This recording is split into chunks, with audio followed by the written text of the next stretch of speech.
E aí, pessoal, sejam muito bem-vindos ao primeiro episódio do nosso podcast Brega Funk, Ritmo e Cultura nas Periferias. Eu sou Alexandre Barbosa e eu vou fazer aqui uma autodescrição minha. Sou uma pessoa parda, tenho cabelos pretos, eu tô aqui com uma blusa estampada aqui de cor predominante azul. E vou falar um pouquinho aqui sobre mim. Eu sou jornalista, eu passei por alguns meios de comunicação, trabalhei como Globo, Diário de Pernambuco, Folha de Pernambuco e também tenho atuação em alguns projetos culturais. Opa pessoal, eu sou Emanuel Bento, também sou jornalista, trabalhei com jornalismo cultural por um tempo, ainda trabalho e sempre fui apaixonado, pela cultura, sobretudo a cultura local de Pernambuco, incluindo o brega.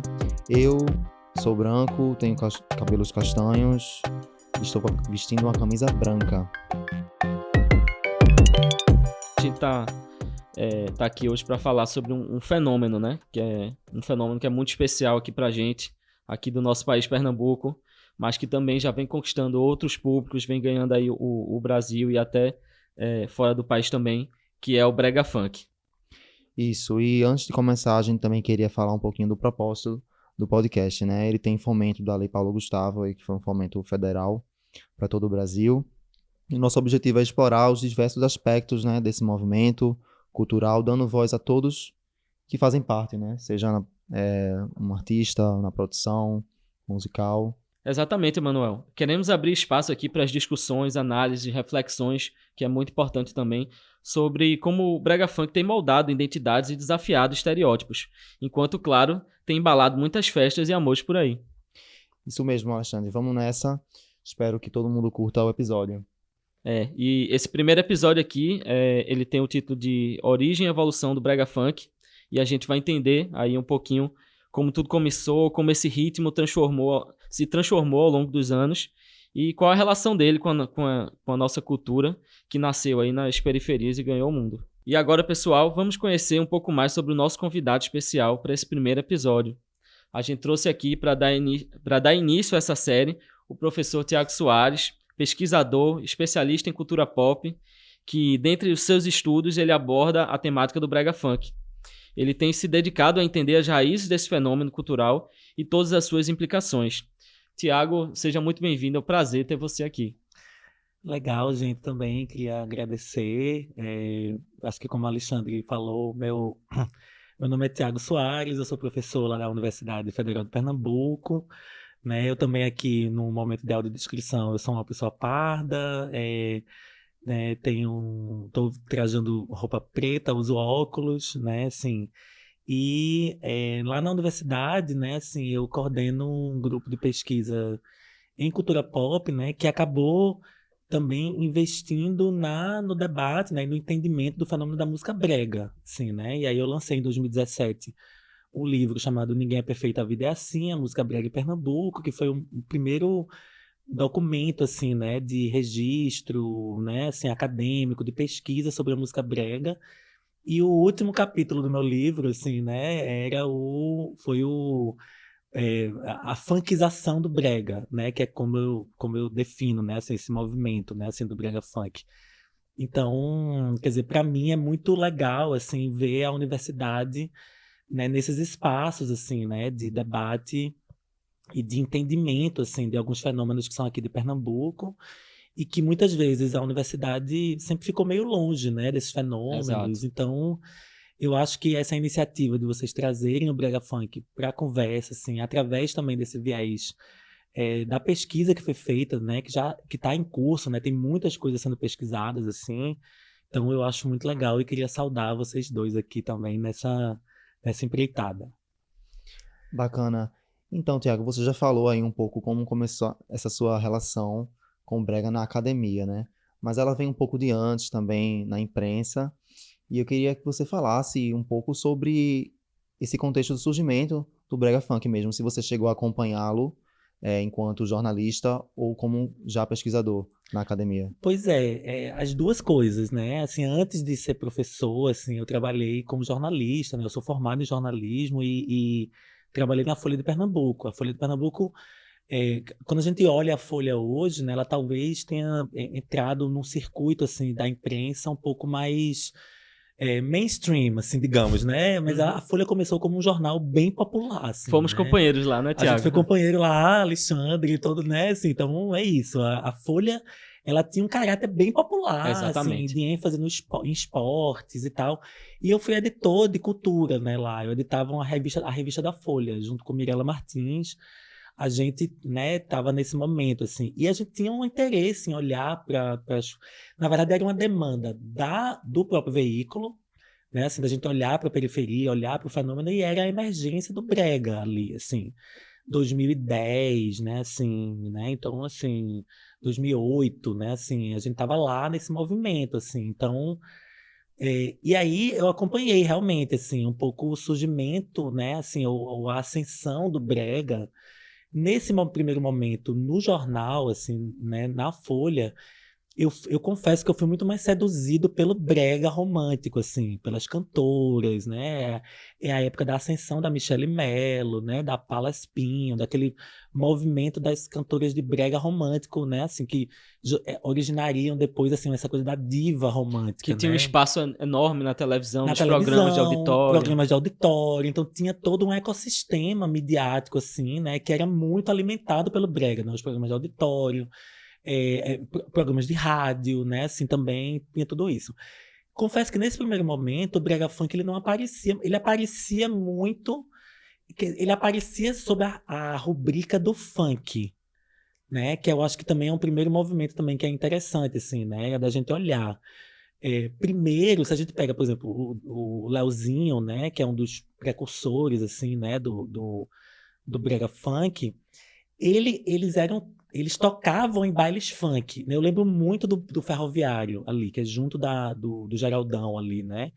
Muitos bailes ali, o Intermunicipal em Prazeres, né? O 13 do Vasco, né? Então tinha toda uma cena de bailes funk que eles não apareciam ainda efetivamente como brega funk, com esse termo brega funk, né? E primeiro era uma rubrica do funk, que era muito estigmatizado, né? Também era isso, era muito estigmatizado, era coisa de, é de maloqueiro, tudo isso que a gente um pouco acompanhou depois, assim, mas já tinha isso, né? De ser lugar de briga, né? Tinha essa coisa de galera, né? Então tinha todos esses termos, assim, muito pejorativos, né? Nesse momento, assim.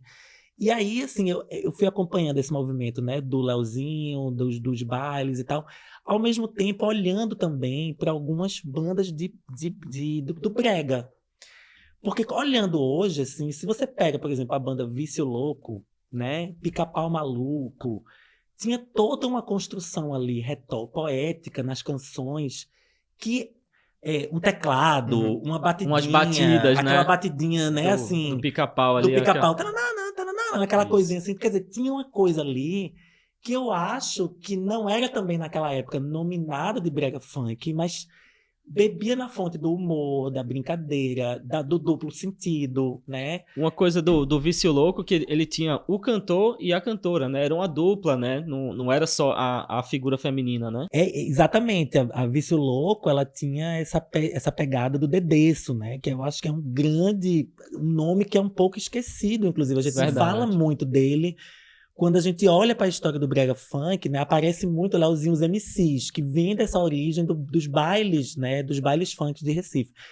Quando a gente vai olhar esteticamente, tinha algumas coisas, alguns artistas do brega que já brincavam com isso, né, com essa coisa do humor, da ironia, do duplo sentido, que é muito particular da cultura popular, da música popular, o forró, né? Todas as músicas Já fazia populares já isso, fazia fez isso isso sempre. também, então desde sempre, né? Vai ficando Sim, cada vez mais evidente essa união sim. de cantoras com MCs. Cantoras com MCs, eu fico lembrando muito assim, acho que tem também um outro elemento, Emanuel, que eu acho assim também muito icônico, que é quando aparece aquela posição da RAM, né? Que eu acho que é outro, assim, Deu um se, passo, né? se a gente pensar que talvez tem esse primeiro momento ali, né, dos MCs que vem do funk, e depois tem um movimento aí né, alguns elementos estéticos, né, de uma bandas, por exemplo, como o Vício Louco, que talvez tenha assim meio, né, que pode ser lido, né, na época não era lido como brega funk, mas talvez antecipe. Eu acho que tem assim, tem uma consagração, vai se aproximando, vai ficando muito, né, muito próximo uma coisa da outra. E eu acho que vai também se erotizando mais claramente, assim, né? E eu acho que nesse momento, quando o brega, né, se abre para o funk, né, assim, porque eu acho que também tem esse movimento, né? Quando a gente Sim, fala do brega romântico, assim, né? Tem uma ideia de Romantismo, romantismo, né? de amor, de melodrama. Quando a gente fala do brega funk, o que aparece, na verdade, é a sexualidade, Mais explícito, né? mais explícito. E aí eu acho que essa poética mais explícita mesmo, da letra, né? Da putaria mesmo, assim, do sim. motel, da novinha, desses termos que são termos muito problemáticos, assim, do ponto de vista social, né? Mas que Assim, faziam parte do fazia parte cotidiano. do cotidiano, do léxico, né? A gente também tem que entender que, assim, muitas vezes a criação, né? Quando são criações da periferia, elas obedecem a regimes de palavras, né? De coisas que vêm daquele contexto. Então, quer dizer, e aí a gente vai moralizar esse tipo de expressão, né? O que é um exercício muito perigoso, assim. Então, eu acho que um outro momento, assim, compactuando, né? Eu acho que um outro momento, assim, importante é quando aparece a posição da Han, assim, Sheldon e Boco. Eu acho que esse As duplas, movimento, As né? as duplas. duplas. Eu acho que as duplas elas dão uma cara, inclusive particular do brega funk, né? Já que talvez esse momento de dupla, assim, né? Ela Sim. seja algo realmente mais específico do brega funk, assim, né? Descolando um pouquinho do funk, né? Que você tem essa figura dos funkeiros, do MC. Essas duplas de MCs aqui, eu acho que elas dão esse É caldo. aí que o brega funk começa a se diferenciar dessa origem, desse funk, aquele funk que vem do Rio de Janeiro, que a gente que bebe na fonte, mas começa a adquirir uma característica mais própria. Mais própria. E começa a ser chamado de fato de brega funk, né? Exatamente, começa a ser nominada. Aí eu acho que tem duas leituras, né? Assim, é muito difícil a gente pensar uma origem do termo, assim, né? Quem é que deu o nome brega funk, assim, né? Eu acho que, mas me parece que vai haver um interesse desses artistas, né, em conectar o funk, né? Assim, esse termo, o funk, que é uma coisa jovem. Eu acho que uma outra coisa importante de falar é que o brega funk ele jovializa o brega. É um processo de jovialização. Eles, quer dizer, o brega, se a gente pegar a idade, né, dos cantores de brega, né, assim, primeiro Reginaldo Rossi, originalmente, né, depois assim Banda Labaredas, Adilson Ramos, né, assim, depois as cantoras, né, Michele, Palas, né, Elisa Mel, tem todo um conjunto aí, né, digamos, geracional, assim, Sim, né. verdade. O brega funk, ele traz o brega para a cultura jovem, né, assim. E aí vem essa dinâmica de jovialidade. E aí, nesse sentido, me parece que jovializar o brega é associar o brega ao funk, que é a cultura jovem periférica mais eminentemente brasileira. Embora tenha nascido, né, o Rio de Janeiro e São Paulo, mas talvez é uma ideia de dizer assim, o brega consegue se jovializar. E dentro dessa jovialização, acho que entra também uma questão da digitalização, Sim, porque o consumo passa a ser nas plataformas digitais e esses jovens estão conectados, digamos assim, e estão conectados com o funk de São Paulo e do Rio. Então, eu queria que você falasse mais sobre como essa questão social e tecnológica possibilita o brega funk. exato. É totalmente. Exatamente. A ideia da jovialização, né, também vai trazer uma dinâmica de digitalização, né, dos processos, assim, né. A gente tem que pensar também, gente, que a gente não costuma fazer muito uma história das mídias digitais, né? Porque parece tudo muito, assim, tudo urgente, Tudo rápido, né? hoje, Acontece né? A tudo. gente faz assim, mas assim, veja, se a gente for pensar, o YouTube é de 2005, né? Assim, veja, o Instagram é 2010. Quer dizer, a gente tem, assim, veja, é um fenômeno que está nascendo também junto com a consolidação das plataformas digitais. E aí, veja, quando o brega se junta ao funk, quando tem essa funkização do brega, né, e a emergência do brega funk, isso está intrinsecamente ligado, né, ao processo da mediatização digital da própria sociedade. Então as pessoas começam a consumir música pelas plataformas, né, pelo YouTube, fundamentalmente, né? Muita gente dizia que o videoclipe ia morrer, né? Quando tem lá, né, a televisão. Eu lembro disso, 2006, 2004, né? O videoclipe, a MTV acabou, o videoclipe morreu. O brega funk, né, na verdade, ele é o grande impulsionador da produção de videoclipes em Pernambuco, assim, né? Quer dizer, tinha uma produção de brega, de clipes de brega, obviamente já, mas o brega funk acentua isso, né? Então, assim, veja, o brega funk ele bota os clipes, as músicas nesse circuito digital, né, do YouTube. Os canais de YouTube aparecem muito, né? Aquelas páginas de blog dos bregueiros, né? Aquelas páginas que você fazia download de Download dos música. MP3, eu fiz muito isso, Em fiz MP3, demais. exatamente, assim. Algumas plataformas, como aquela Sua Música, que é uma plataforma que não é Spotify, não é uma coisa mais global, assim, é uma coisa mais local, assim, né? Então aparece um circuito de plataformas que vão propiciar essa digitalização. É. Né? E a música, e o consumo da música é mais líquido, assim, né? Digamos assim. Então, é isso, lança, faz um clipe, né? Assim, aliás, já lança a música com clipe, clipe, né? né? Assim, já é esse sistema casado, né?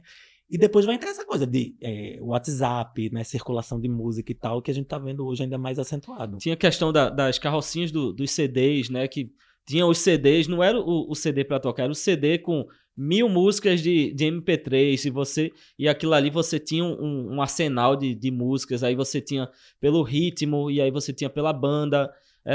Foi uma forma de distribuição, né? Exatamente. O Brega sempre teve essa dinâmica, né? A gente até pode pensar assim que na minha pesquisa, né, no meu livro, originalmente, eu penso essa ideia de que o Recife é uma cidade muito pequena, se a gente for pensar geograficamente, né? Então, assim, a periferia em Recife está muito próxima do centro, né? Assim, você pega a Conde da Boa Vista, você pega os bairros, né, O Vucu-Vucu periféricos, ali, né? é. Assim, você tem comunidades junto de Casa Forte, você tem comunidades em Boa Viagem, você tem o Pina, que é tudo perto, com grandes áreas de circulação junto, a praia, né? Você pega o carrinho né? Então a praia, você tem a própria Avenida Conde da Boa Vista, que é aquele eixo ali da cidade, que tudo passa por ali, os ônibus. Você está falando, né, Alexandre, da tecnologia, né? Da carrocinha né, De CD. de CD. A gente pode pensar também a caixinha de Bluetooth, né? Assim como um elemento que pega aquela música e amplia para o Como contexto, você disse, né? né? Uma evolução. Por isso que é importante a gente pontuar, porque não é uma coisa que veio de uma hora para outra. Você tinha a carrocinha do CD, hoje você tem o som de Bluetooth, ou seja, tem uma evolução aí, né? Tem uma pontuação, vai crescendo, né? A tecnologia vai moldando, né, essa Isso. relação, né? E vai moldando com a música, né? Com os artistas, né? Assim, então, me parece que o brega funk ele acentua ainda mais esse caráter tecnológico, assim, do brega, né? Porque hoje, quando a gente olha hoje, né, pro brega funk, assim, praticamente todas as estratégias são ligadas ao digital, né? A influencers, né? Artistas influencers, dançarinos influencers, né? Perfis de humor, né? Também que se valem dessa ideia, né? Então, nesse sentido, é bem de uma cultura digital mesmo, ligada a essa lógica das plataformas. Já que a gente está falando aí de comunidades e também dessa cultura digital, acho muito interessante como o Brega criou todo um sistema econômico, né? O Brega Funk, que dialoga com essa identidade das periferias. Como você bem falou aí, é um ritmo que movimenta esse mercado de influência, né? Mas também o mercado dos shows, mercado, enfim, dançarinos, moda. Então, esse impacto econômico do Brega mesmo dentro das periferias. Exato. E eu acho que é essa coisa da gente pensar como é que o Estado também começa a olhar para o brega, né? E para o brega funk, né? Assim, se a gente for pensar que a música brega, né? Ela só foi institucionalizada no estado de Pernambuco em 2017. Né? Assim, veja que o brega já existe há muitos anos, né? Assim, e quando ela foi quando eu falo institucionalizar, o brega vira lei. A primeira lei do brega é 2017. A primeira lei do brega é a lei que vai reconhecer o brega como expressão cultural de Pernambuco. O que é que acontece com isso? O brega vai poder disputar editais públicos, porque até então não podia. Era uma música tão estigmatizada que ela não podia disputar editais públicos, né? Quer dizer, depois o brega, né, em 2021, ele vira, né, o patrimônio imaterial da cidade do Recife. Quer dizer, tem uma relação aí que eu acho interessante, que é importante a gente mencionar, assim, né, que é como é que o Estado vai vendo a sua periferia.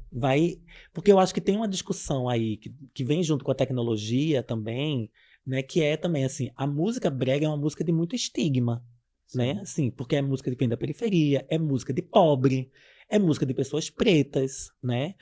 O brega funk, eu acho que ele acentua um caráter racial do brega, ele racializa o brega, né? Porque se a gente pegar também os grandes artistas de brega, né? Se a gente pensar, Reginaldo Rossi, por exemplo, era um artista, um homem negro, que não enunciava sua marcação racial.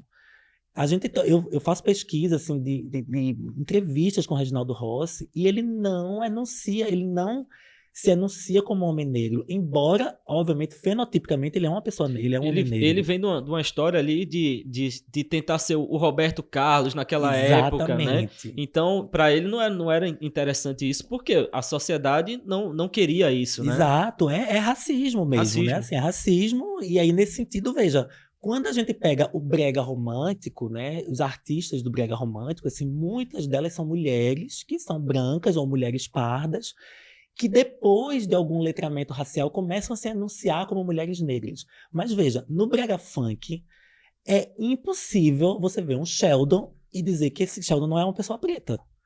E aí ele começa a se anunciar como o diamante negro. Então, nesse sentido, o brega funk ele racializa o brega. Ele traz a pessoa, os artistas pretos pro brega, né?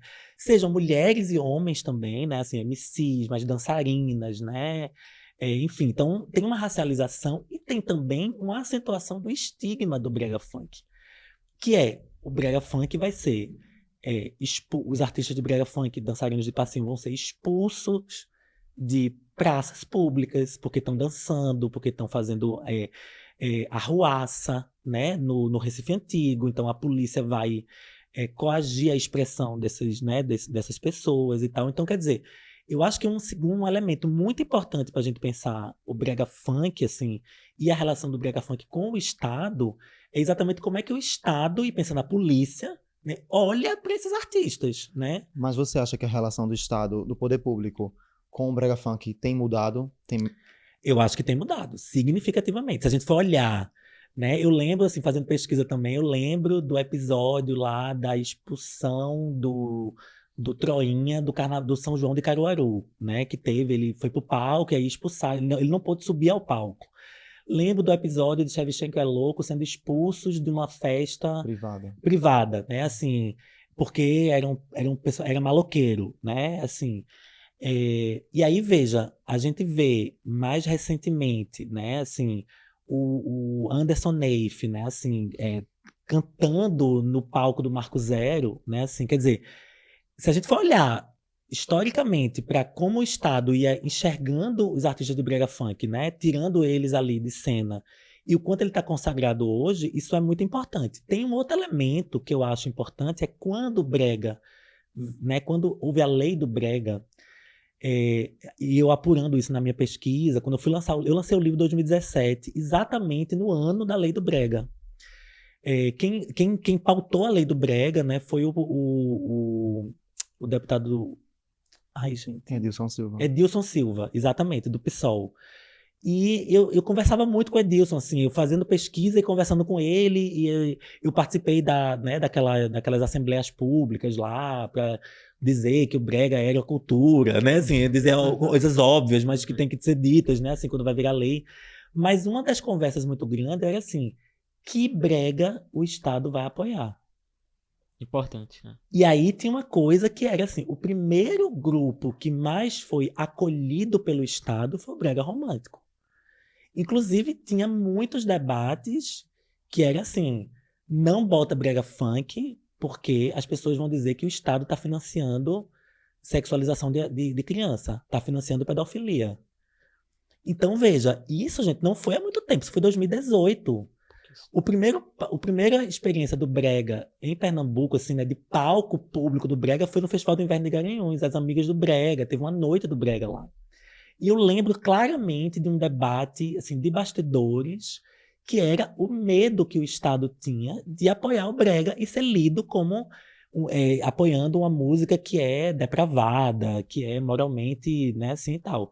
Então, assim, veja, toda essa discussão, né, inclusive era uma discussão de bastidores com os artistas de Brega. O pessoal do Brega Funk, né, teve muito embate também internamente, porque o pessoal do Brega Funk não se sentia representado pela lei do Brega.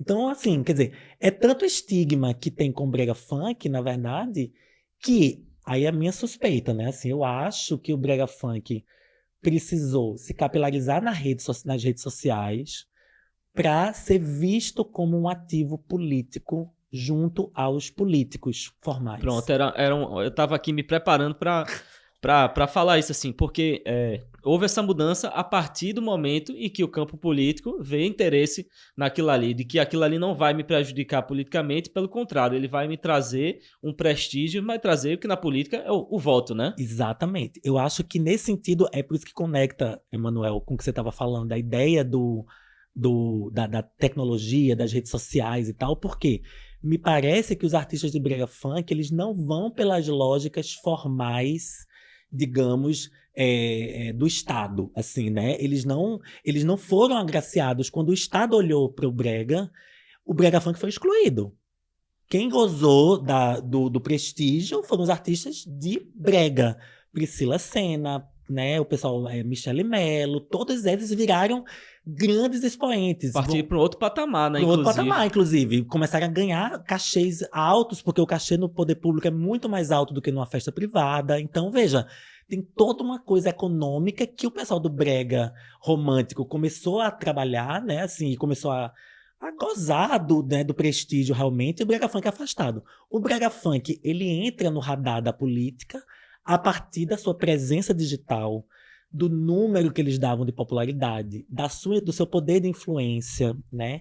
E aí os políticos começam, aí eu acho que a eleição, né, de 2018, 2020, né, a eleição que primeiro consagrou o Bolsonaro e tem toda essa disputa na nacional.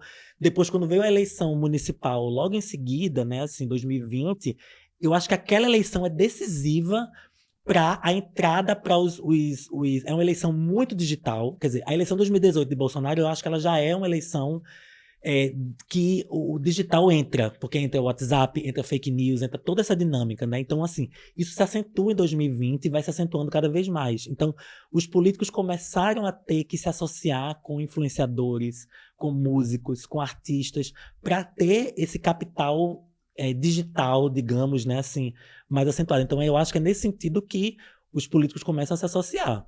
Lembro do episódio, assim, né, icônico de Mendonça Filho tentando dançar brega funk e sendo ironizado. E aí tem uma coisa que a política começa a se interessar. Eu lembro da delegada Patrícia, que era uma candidata que, veja, que a agenda do brega funk nunca foi uma agenda da direita, digamos, assim, ou da extrema direita. A extrema direita sempre condenou o brega, né, o funk, porque né, não é família, não é tal, então sempre condenou.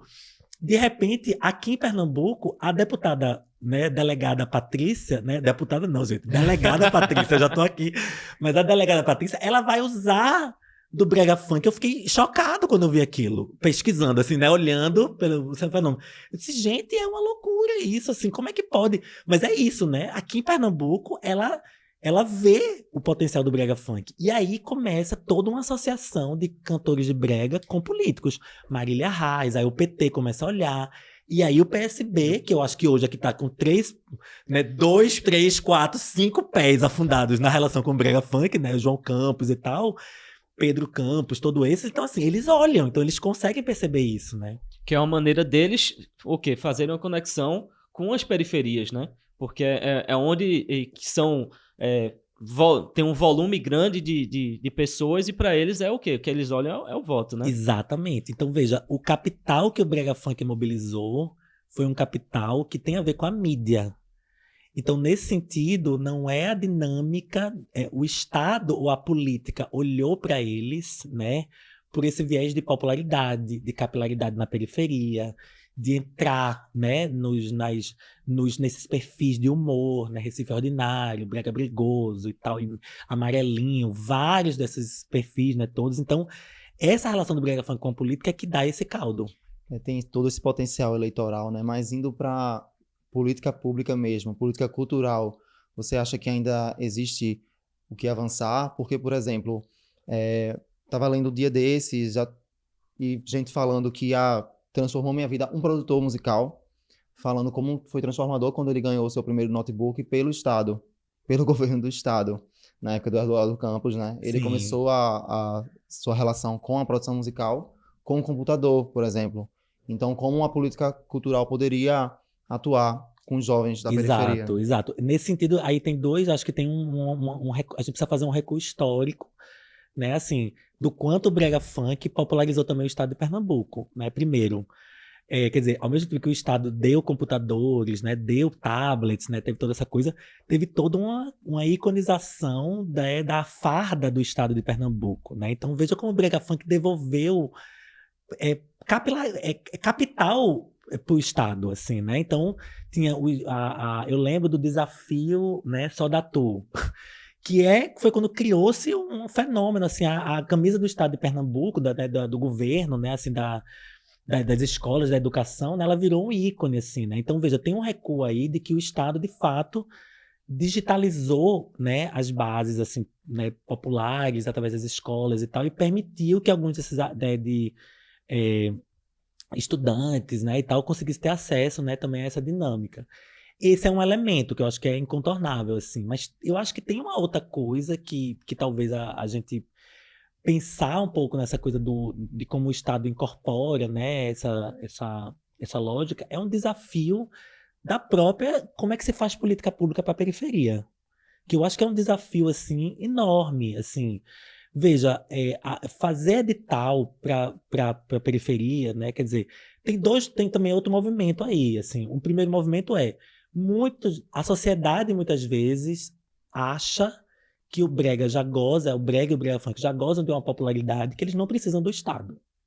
Então tem essa leitura. Eles já fazem show, já tem um circuito muito consolidado. Então, para que o Estado vai fornecer dinheiro para ele? É meio também uma preguiça, né? Para não chegar junto, né? Eles são autossuficientes. Mas também uma tentativa de deixar os recursos para algumas pessoas. Para outras pessoas. Aí você pega, por exemplo, uma disputa, por exemplo, com os artistas consagrados pelo Mangue Beat, por exemplo, que hoje ocupam lugares, né, de muito prestígio no Estado, né? Assim, então mobilizam recursos, né, e todos. Então, quer dizer, o recurso existe na cultura, ele vai ter que ir para algum fenômeno, né? Então, como é que o Estado também gere isso? Então, primeira coisa, eu acho que assim, é muito difícil fazer política pública para as periferias, política pública cultural, né, assim, para as periferias. É um desafio, é um gargalo. Os editais, eles são cifrados realmente, eu acho que tem mas eu noto que há uma tentativa também, assim, há uma sensibilização, né, das secretarias de cultura, né, de operacionalizar esse acesso. Então, primeira coisa é isso, o dinheiro é público, então ele tem que ter prestação de conta, tem que ter tudo. Então, assim, tem que pensar que o edital ele é uma coisa para democratizar. Agora, tem um gargalo que as periferias muitas vezes operam em lógicas que muitas vezes essa dinâmica da escolaridade, né, assim, muitos artistas de brega funk, assim, eles têm baixa escolaridade, são pessoas que vêm de outras histórias de vida, né, tem muitos artistas, né, que vêm, assim, né, de trabalhos informais, né, que a educação formal, ela não é um elemento, assim, tão central, então é muito difícil também que o Estado acolha artistas com expressões que vêm de lugares de muita precarização de vida mesmo, de condições de vida, de cidadania também muito precária, né? Então, é um desafio, assim. Eu acho que o Estado, me parece que hoje, ele está muito sensível. Eu acho que também essa coisa da hiperpopularização do brega funk, das redes sociais e tal, ela ressensibilizou o Estado. Eu acho que isso é possível. Agora, acho que tem um gargalo enorme né, de política pública mesmo, né, assim, para que o Estado veja e entenda também para onde proceder, né, assim. E eu acho que isso é desafiador não só no brega, né, não só no brega funk, mas também com qualquer cultura de periferia. Eu vejo desafios, por exemplo, no funk, né, no Rio de Janeiro, eu vejo desafios com o tecnobrega do Pará, vejo desafios com o brega, né, da Seresta lá do Maranhão. Então é muito desafiador. Eu acho que o investimento, por exemplo, né, nessa relação com a identidade de Pernambuco, eu acho que é uma chave muito importante. A criação, por exemplo, de museus, de espaços de, sabe, de históricos mesmo, de registros, de incentivo à produção, não só de artistas musicais, mas também de moda, de fotografia, de produção cultural, né? Assim, olhar o brega funk por essa chave também, assim, de como o brega funk pode acrescentar ao Estado, assim, pode acrescentar a identidade pernambucana, né, como um elemento muito importante. Tiago, a gente já está aqui nos encaminhando aqui para o final. Eu queria fechar aqui com algo que a gente percebe no brega funk e que faz parte da nossa sociedade como um todo, que são as contradições e os conflitos, né? Eu queria saber como você percebe essas contradições no brega funk e o que é que elas têm a dizer desse ritmo como uma parte tão marcante, né, dessa cultura. Pois não existe música periférica, música pop periférica sem conflito, sem debate moral, né? Eu lembro que, assim, quando eu lancei o livro, eu fiz um circuito por escolas públicas, né, para dizer que o brega é cultura, né? Assim, então eu tive que ir, fui para Camaragibe, fui para várias escolas, assim, nos Altos também. Alexandre, eu gosto de relatar essa experiência porque uma mulher, assim, eu lembro que fiz a palestra e tal, aí mostra a história do brega, não sei o quê, e aí uma mulher chega para mim e faz assim, ela é uma mulher, ela diz assim, minha filha só dança brega funk e ela não quer ir para a igreja. Era uma mulher evangélica da periferia. As periferias são muito evangélicas, né? Obviamente, assim, né? E ela olhava o brega funk pelo viés moral, né? E a gente costuma olhar as músicas de periferia, as músicas, né, periféricas todas, por esse olhar moral mesmo, né? Assim, e aí, o que eu devolvi para ela, assim, né? Quando ela perguntou assim, o que é que eu faço com a minha filha? Aí eu disse assim, olha, será que o brega funk impede sua filha de ir para a igreja ou de gostar da igreja, né? Será que não são duas experiências válidas? Será que a experiência de ir para a igreja, que é uma experiência formativa, moral, nas periferias, muito importante. Muito importante. A gente costuma criar esse atrito, né? Dizer assim, a religião hoje está manipulando as massas e tal. A religião é um lugar muito importante para as pessoas. De acolhimento, de acolhimento, suporte. onde o Estado não chega também. Ao mesmo tempo, quer dizer, será que é tão oposto assim, né, assim, você curtir um culto e você curtir uma festa de brega? Na minha pesquisa de brega, eu encontrava muitos evangélicos nas minhas idas a campo. E as pessoas não diziam, olha, pode botar, mas não bota meu nome. Assim, porque vai, né, assim, Então, assim, é uma moral. Eu acho que o que a gente aqui, como jornalista, como pesquisador, como comunicador, assim, né, o que a gente tem de fazer é desatar o nó do binarismo, de uma coisa oposta à outra. Há grupos interessados em criar esse binarismo, né? A extrema-direita está muito interessada em criar isso, assim. É isso aqui ou isso, né? Assim, olha o mal chegando aqui, olha isso. Essas duas coisas convivem, né? A minha última inserção de campo, assim, eu pesquisei ali a região de Prazeres, ali, em Jaboatão, que é a coisa de MC Loma, né? Que é a origem ali e tal. Assim, você vê. Aí eu fiquei indo vários dias para pesquisar e tal. E aí, assim, um campinho de futebol tocando brega funk, a galera brincando. Daqui a pouco tem a igreja evangélica neopentecostal do lado. E às vezes a galera olha enviesado. Mas também a pessoa que tá jogando futebol ali, que tá ouvindo brega funk, ela vai pro culto depois. Então, quer dizer, a gente está vivendo um momento de muita polarização que a gente parece não querer enxergar que a gente, como ser humano, enfim, a gente é complexo e a gente vai gostar de dançar, de rebolar, né, e tal, de descer até embaixo, de interpretar uma novinha, né, numa festa, mas depois quando você amanhece, vai pro trabalho, você é um trabalhador. Eu acho Novinha assim, pode ser um personagem que você vai usar na noite, assim, né? A gente moraliza muito esse lugar, né? E é muito, eu acho muito difícil também a gente lidar com esse tipo. O contraditório, ele tá na gente o tempo inteiro. eu acho que você com sua pesquisa de campo pode falar até melhor, mas eu vejo assim, essa nova geração muito mais aberta a essa coisa, essa de poder viver esses dois mundos, os mais novos não são, eu falo pela minha geração, a gente tem muito mais dificuldade de viver essa coisa, né? Exato, exato. Eu acho que a gente hoje, assim, tá realmente observando. Eu fico muito interessado, assim, também em como a gente moraliza. E a gente tá vivendo um momento, assim, as redes digitais, elas estão muito. Tem um termo, né, que o pessoal usa muito, que é pânico moral, né? Como se o mundo tivesse depravado, o mundo está um horror, tudo está horrível e precisamos salvar o mundo. Esse é um discurso que vem também do discurso neopentecostal, que é o Apocalipse, que é, né, o Antigo Testamento, né, e tal. E é um discurso que é muito incorporado pela política, né? Então, assim, e que está muito presente nas redes, né? Assim, como uma coisa de oposição, de opor uma coisa à outra, né? Assim, e eu acho que isso também é um discurso que estigmatiza muito o outro, que reforça o estigma. A gente começou aqui a conversa, né, falando o quanto as pessoas negras, né, de periferia são estigmatizadas. Esse tipo de discurso, ele reestigmatiza as pessoas.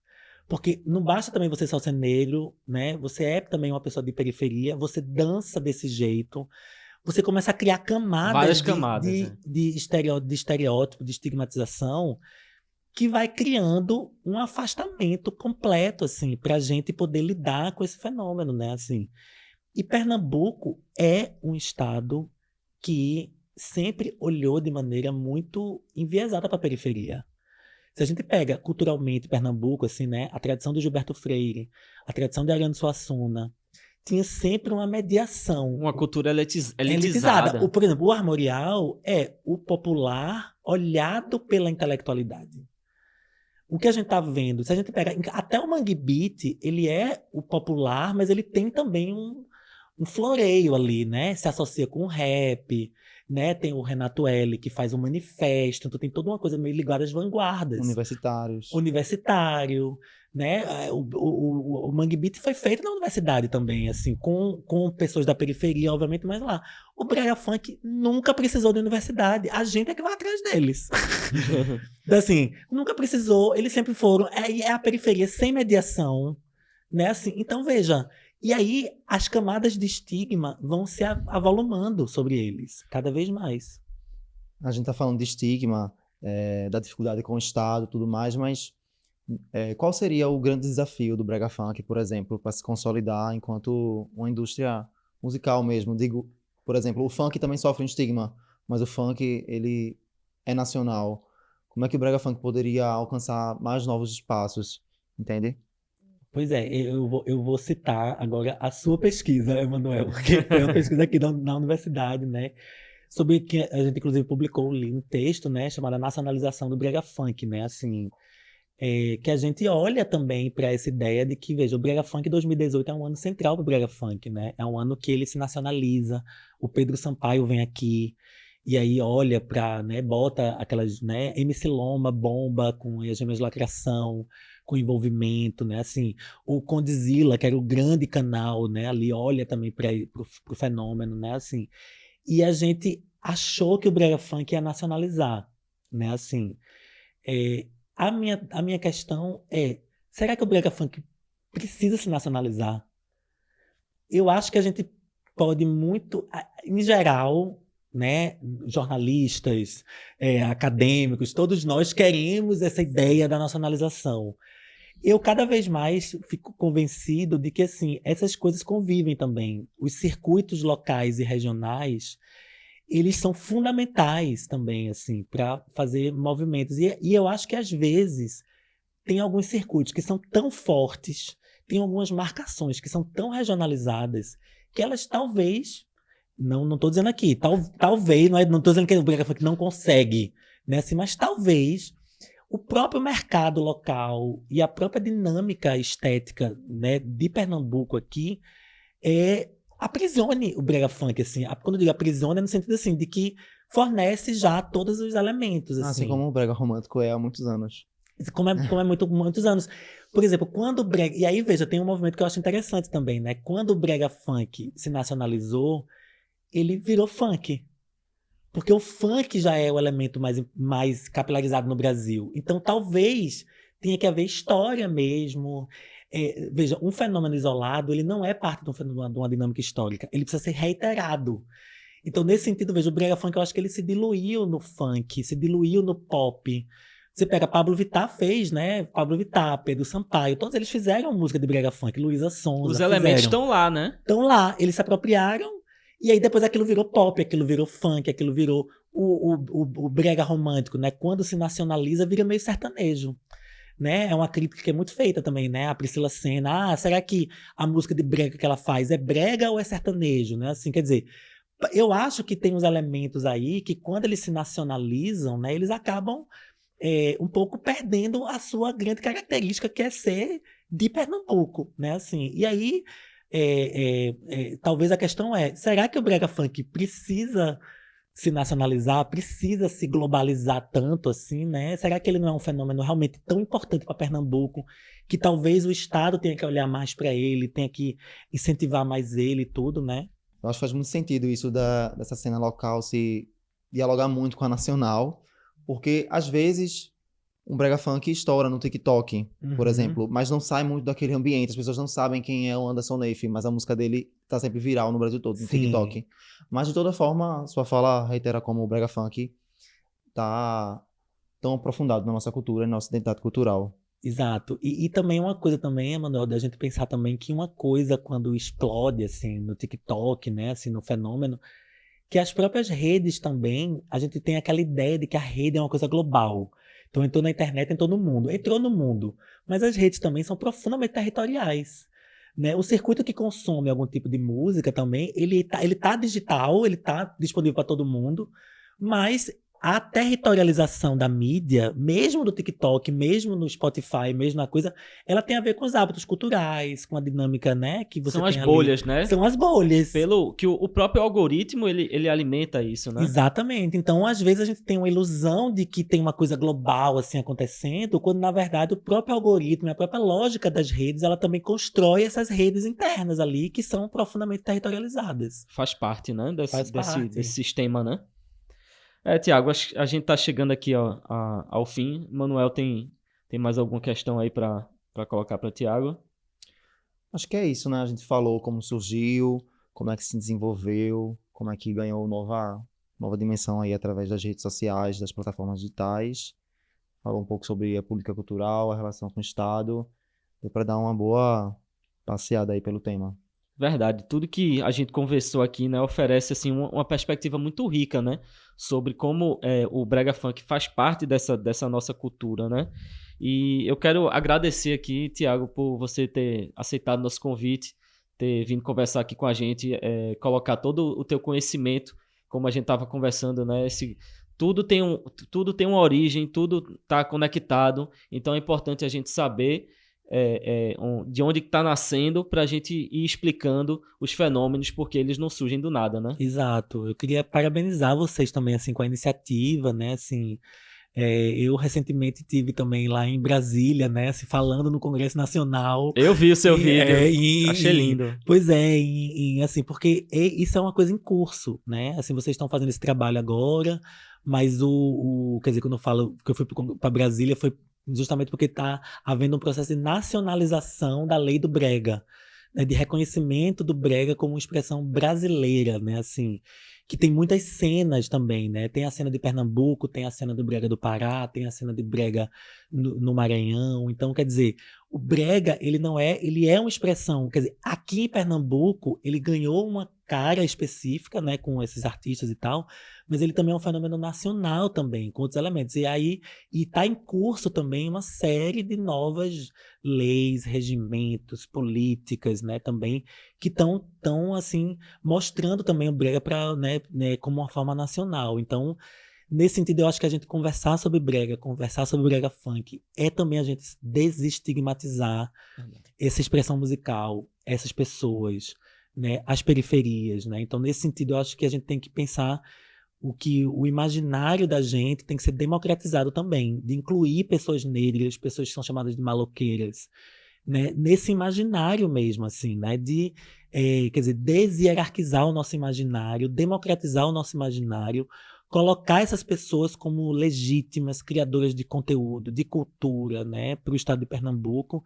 E isso, na verdade, a gente só consegue fazer assim, conversando, pesquisando, fazendo materiais, né, e avançando também, né, no olhar que a sociedade vai ter para o fenômeno como brega funk.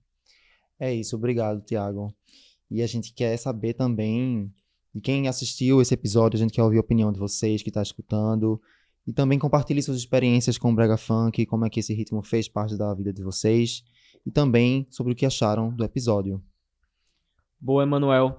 Por hoje é só, pessoal. Muito obrigado por acompanhar a gente aqui. Até a próxima. Vamos embora, né? Vamos nessa que vão ter outros por aí. Esse projeto ele foi contemplado nos editais da Lei Paulo Gustavo, Pernambuco, e tem apoio financeiro do Governo do Estado de Pernambuco, através da Secretaria de Cultura do Estado, via Lei Paulo Gustavo, direcionada pelo Ministério da Cultura, Governo Federal. A ficha técnica desse episódio.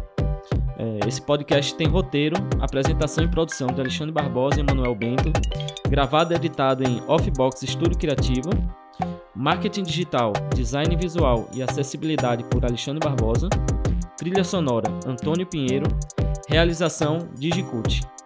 Para mais informações e conteúdos, siga-nos nas redes sociais, @BregaFunkPodcast. Muito obrigado, gente. Até mais.